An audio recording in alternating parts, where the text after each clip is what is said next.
सट्टै मुखमा हालेको डल्लै चिङफिङ निल्नु पनि सकेन first welcome to my another mini blog. So आज चाहिँ म जोरथान मेलाको मेरो सफर कसरी बित्यो, कता गयो, कसरी इन्जोय गरेँ भनेर चाहिँ म भन्नेछु तपाईँहरूलाई। हुन त जोरथान मेलाको अलरेडी ह्याप्पी एन्डिङ भइसकेको छ, र पनि म आशा गर्दछु हजुरहरूले मेरो भिडियोलाई स्किप नगरी हेरिकन राम्रो कमेन्ट्स तपाईँहरूले दिनुहुन्छ भनेर म आशा गर्दछु। पहिला सुरु चाहिँ हामीले सनग्लास किन्यौँ नि त, किनभने चाहिँ यति बेसी घाम लागेको थियो जोरथानमा। दिउँसो त यति बेसी गरम हुँदैछ, झन्न सनस्क्रिन लगाएर चाहिँ निस्केको थिएँ। सनस्क्रिन नलाउनु हुन्छ अझै कालीमाथि काली हुन्थ्यो रहेछ म, झन्न मैले चाहिँ सनस्क्रिन लगाएको थियो। अनि हामीले चाहिँ पहिला सनग्लास किन्यौँ बाङ्गा र मेरो लागि। अनि यहाँ चाहिँ भैयाले चाहिँ दाम घटाउनु मानेको थिएन नि त, 1 पिसको चाहिँ 200 भन्नुहुँदै थियो। अन्त मैले चाहिँ होस् म त तपाईँलाई 1 पिसको चाहिँ 150 दिन्छु, हामी चाहिँ दुइटा लैजाउने भएको थियो नि त बाङ्गा र मेरो लागि। अनि मैले चाहिँ मेरो भिडियो हेरेर चाहिँ तपाईँकोमा किन्नु आउँछ भनेको त साँच्चीमा भैयाले दिइहाल्यो। अनि हामी चाहिँ यहाँ यस्तो बजार अर्को गल्लीतर्फ गएको त यस्तो हेरेको त तम्बोला खेलाउँदै रहेछ। मेलामा त अब तम्बोला त नखेली भएन, खेल्नै पर्छ, तम्बोलाको मजा मेलामै आउँछ होइन। त्यही भएर चाहिँ हामीले तम्बोलाको टिकट मान्छेको एउटा आश मात्रै नि काट्नु त काट्यो, तर सो स्याड गाइस, हाम्रो चाहिँ दुईजनाकै तम्बोला परेन। न बाङ्गाले मार्यो न मेरो पर्यो, हाम्रो चाहिँ कहिले नपर्ने रहेछ हो। अनि यहाँ चाहिँ सट्टै अर्को गल्लीतर्फ यस्तो लागेको त एकजना भाइले चाहिँ यस्तो क्युट क्युट फुल, यस्तो दामी फुल बेचिरहनु भएको रहेछ। अनि भाइले चाहिँ एकदम रिजनेबल प्राइसमा दिनुहुँदै थियो नि त, प्लस मिलाएर पनि दिनुहुँदै थियो। अन्त मैले चाहिँ रुमको लागि है भासमा हाल्नु लागि मैले फुल किन्यो। अन्त जम्मा गरेर चाहिँ भाइले चाहिँ मलाई 500 चाहिँ हामी चाहिँ बाङ्गे बजारतर्फ लाग्यो।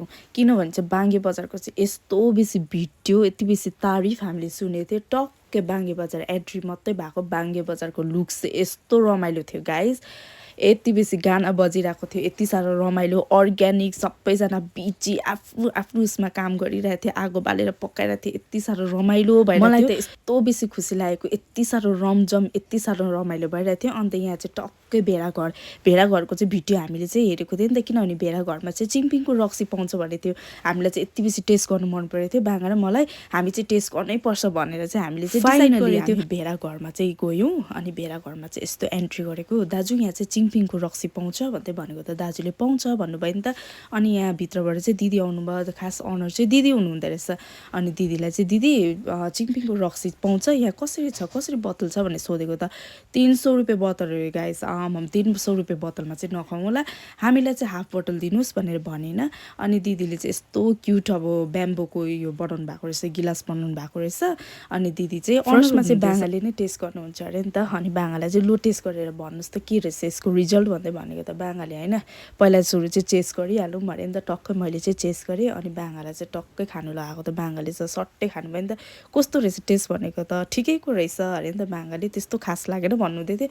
अनि मैले चाहिँ यस्तो टेस्ट गरेको त गाइस, आमामामा चिङपिङको रक्सी चाहिँ सट्टै मुखमा हालेको डल्लै चिङपिङ निल्नु पनि सकेन। फर्स्ट ट्राई हो, तर पनि एउटा ट्राईको लागि भनेर मात्रै मैले चाहिँ खाएको, तर अब डल्लै चिङपिङ थियो।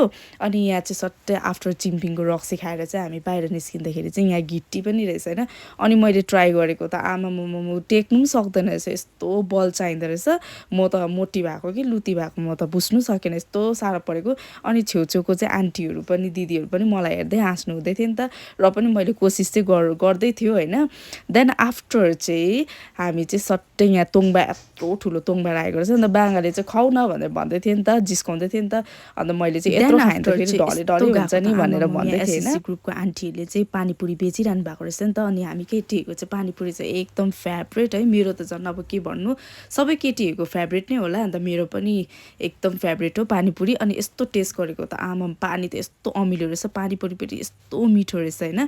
आन्टीहरूलाई चाहिँ दामी दामी दामी दामी भन्दै भनेको आन्टीहरू चाहिँ खुसी हुनुहुँदै थियो नि त। देन आफ्टर चाहिँ हामी फेरि विशाल मल गयो सपिङको लागि, मजाले बुढाबुढी मजाले सपिङ गऱ्यो सपिङ गरेपछि पैसा बेसी आइसकेको थियो। तर पनि के गर्नु, आफूले मन पराएको चिज चाहिँ अब किनेपछि त पैसा पेड गर्नै पर्यो होइन।